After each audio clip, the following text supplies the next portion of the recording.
बच्चों, कैसे हैं आप सब। मैं आशा करती हूँ आप सब बहुत ही अच्छे और स्वस्थ होंगे। तो चलिए बच्चों, आ जाइए। आज की कक्षा में हम शुरू करेंगे हमारा अध्याय 3, जिसका नाम है घमंडी ऊंट। तो आइए बच्चों, अब हम पढ़ते हैं घमंडी ऊंट के बारे में कि ये कौन सा ऊंट है जो इतना घमंडी है और वो क्या क्या करता है अपने घमंड में। आइए बच्चों, तो हम सबसे पहले पढ़ेंगे इसका पाठ प्रवेश, यानी कि हम बच्चों जानेंगे कि इस पाठ में हमें क्या क्या दिया गया है। आइए बच्चों देखिए, तो ये रहा आपका पाठ प्रवेश। चलिए बच्चों, इसे पढ़ते हैं। देखो, यह पाठ एक नाटक है। क्या है बच्चों? नाटक, जिसमें पात्र भी हैं। देखिए, इसमें एक घमंडी ऊंट का विवरण दिया गया है जो सदैव अपने साथियों का मजाक उड़ाकर उन्हें हमेशा नीचे दिखाता रहता है। ठीक है बच्चों, समझ आ रहा है कि इसमें क्या है बच्चों? एक तो ये नाटक है और ये जो घमंडी ऊंट है बच्चों, वो मजाक उड़ाता रहता है अपने मित्रों का। ठीक है, उन्हें नीचे दिखाता है। आइए बच्चों, अब देखिए यहाँ पे ये हमारा पाठ। देखिए, किसी जंगल में एक ऊंट रहता था। वह बहुत ही घमंडी था। वह हमेशा अन्य जानवरों के रूप और आकृति का मजाक उड़ाया करता था। आकृति यानी कि जैसी उनकी बनावट है, चाहे पक्षी हो चाहे कुछ भी हो बच्चों, ठीक है, तो वो उनका मजाक उड़ाया करता था। ठीक है, अब देखिए, तो देखिए बच्चों, अब यहाँ पे ऊंट क्या कह रहा है, आइए बच्चों देखते हैं।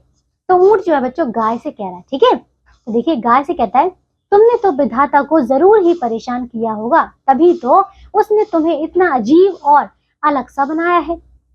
तुम्हारे टेढ़े मेढ़े सींग तुम्हें और भी बदसूरत बना देते हैं। तुम्हारी आंखें तो देखो कैसी हैं। ठीक है, तो देखो, अभी जो देखिए ऊंट है ना, वो गाय से कह रहा है कि विधाता यानी कि भगवान, ठीक है, तो वो कहता है कि जरूर तुमने भगवान को जो है परेशान किया होगा, तभी देखिए उन्होंने तुम्हें इतना अजीब और गरीब बनाया, इतना अलग दिखने वाला। ठीक है, और वो कहता है कि तुम्हारी जो टेढ़े मेढ़े सींग है, इससे तो तुम और ज्यादा बदसूरत लगती हो। ठीक है, बदसूरत यानी कि जैसे कि कुरूप, ठीक है, सुंदर नहीं होना। ठीक है, तो वो इस प्रकार से उसका मजाक उड़ाता है। ठीक है, और कहता है कि तुम्हारी आंखें तो देखो। अब देखिए बच्चों, इस पर गाय क्या कहती है, आइए देखिए बच्चों। तो गाय कहती है, तुम्हें तो विधाता ने सुंदर बनाया है, जरा अपनी शक्ल आईने में देखो जाकर। ठीक है, उसने कहा कि तुम्हें तो विधाता ने सुंदर बनाया, ठीक है, भगवान ने। ठीक है, तुम जाकर देखो अपनी शक्ल जो है आईने में, ठीक है, यानी कि शीशे में देखो। कहकर गाय चली जाती है। ठीक है, अब देखिए बच्चों, इस पर ऊंट क्या कहता है, फिर से देखिए। तो ऊंट जो है बच्चों हंसकर बंदर से कहता है, तुम तो किसी पाप की वजह से इंसान बनते बनते रह गए। लगता है विधाता के पास अंत में अक्ल कम रह गई थी, तो तुम्हें बंदर ही बना दिया। तो देखिए बच्चों, अभी जो ऊंट है वो अब बंदर को चिढ़ाने लग जाता है, उसको नीचे दिखाता है। कहता है कि देखो, जरूर देखिए, तुम तो मतलब तुम पूरे इंसान की तरह ही हो, लेकिन तुम बस इंसान बनते बनते रह गए और तुम बंदर बन गए। और वो कहता है कि भगवान ने तुमने कुछ बुरा ही किया होगा। ठीक है, इसीलिए देखिए भगवान के पास शायद अक्ल जो है कम बची होगी, इसीलिए उसने इस प्रकार से उसका मजाक उड़ाया कि तुम्हें अक्ल कम है। ठीक है, इस प्रकार से कहा।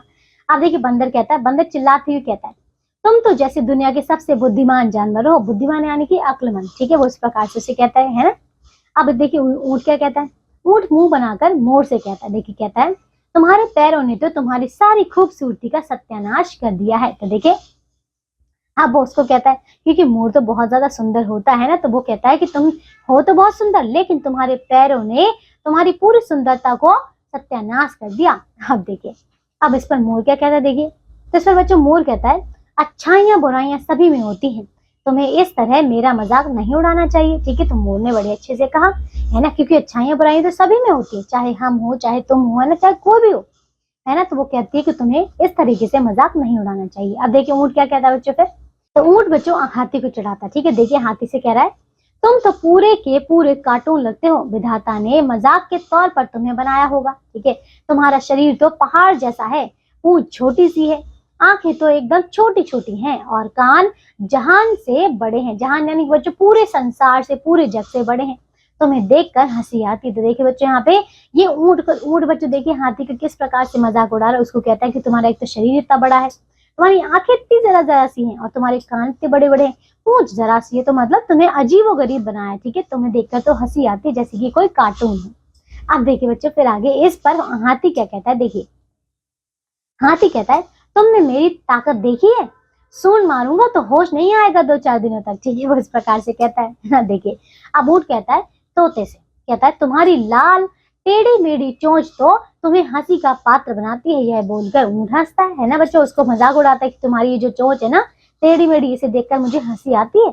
अब देखिए, इस पर तोता कहता है, मैं कितना मधुर बोलता हूँ, लोग मुझे पसंद करते हैं। तुमने अपनी आकृति नहीं देखी। ठीक है, तोता झिड़क कर चला जाता। तो देखिए बच्चों पे क्या हुआ, फिर देखो तोता उसे कहता है ना, इस प्रकार से उसे कहता है कि मेरी बोली तो अच्छी है, क्या तुमने अपनी आकृति देखी है। आप देखिए फिर तभी लोमड़ी का प्रवेश होता है। ठीक है, लोमड़ी आती है। लोमड़ी बहुत चालाक होती है। इससे पहले कि ऊंट कुछ कहता लोमड़ी बोल पड़ी। तो देखिए बच्चों, अब ऊंट के बोलने से पहले ही लोमड़ी बोल पड़ती है। देखिए लोमड़ी क्या कहती है, देखिए बच्चों लोमड़ी कहती है, अरे ऊंट तू सबके बारे में उल्टा सीधा बोलना छोड़ दे, जरा अपनी सूरत तो देख, लंबी गर्दन, छोटा सा चेहरा, पत्थर जैसी तेरी आंखें, गंदे और पीले भद्दे दांत तथा तुम्हारी पीठ पर यह भद्दा सा कुबड़ है ना, फिर सभी जानवरों में सबसे कुरूप तो तुम ही हो। ठीक है, इस प्रकार से देखिए लोमड़ी ने कह दिया है ना कि अपना आकार देखो है ना, कुबड़ है, ये सब है ना। देखिए सब में तो एक दो कमियां ही हैं, तुम तो कमियों का भंडार हो। इस प्रकार से उसने उसको कहकर चिढ़ाया। लगता है तुम्हें तो विधाता ने कीचड़ और कूड़े कचड़े से बनाया है। ठीक है, इस प्रकार से इसने कह दिया। अब ऊंट देखिए, ऊंट क्या कहता है, शर्म से गर्दन नीचे किए खड़ा है। ठीक है, देखिए सभी जानवर हंसने लगते हैं और तालियां बजाने लगते हैं। तो देखिए बच्चों, यहाँ पे ये था पात्र, ये थे बच्चों हमारे सारे पात्र इस नाटक के, है ना। हमने यहाँ पे देखा ना कि यहाँ पे देखो ऊंट बड़े घमंड में सभी को नीचे दिखाता है, उनके रूप का मजाक उड़ाता है, लेकिन किस प्रकार लोमड़ी जब उसे चालाक मिलती है तो देखिए उसी को नीचे दिखा देती है ना। आइए बच्चों, अब हम देखते हैं कि हमने इस पाठ से क्या भी प्रेरणा ली। देखिए देखो बच्चों, असमानता में कमी, एक दूसरे के प्रति प्रेम भाव उत्पन्न होना, है ना बच्चों। तो चलिए आइए अब हम देखते हैं शब्दों का भंडार।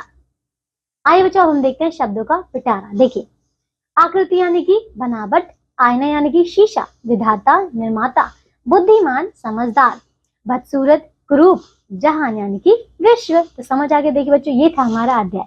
मैं आशा करती हूँ आप सभी ने इस अध्याय को बड़े ध्यान से सुना और समझा होगा। और बच्चों ये बच्चों सीख भी लीजिएगा कि हमें कभी भी किसी का मजाक नहीं उड़ाना चाहिए, चाहे ना ही बच्चों किसी की आकृति की, ना ही बच्चों रंग रूप की। ठीक है, किसी भी चीज की नहीं। ठीक है, चलिए बच्चों, अब इसके आगे आपको दिए हैं अभ्यास कार्य, तो आप सभी बच्चे इन प्रश्नों को अच्छी तरीके से पूर्ण करेंगे। ठीक है बच्चों, आज की कक्षा के लिए सिर्फ और सिर्फ इतना ही बच्चों। अब हम मिलेंगे एक नई कक्षा में, तब तक के लिए आप सब अपना ध्यान रखिए और स्वस्थ रहिए। बाय।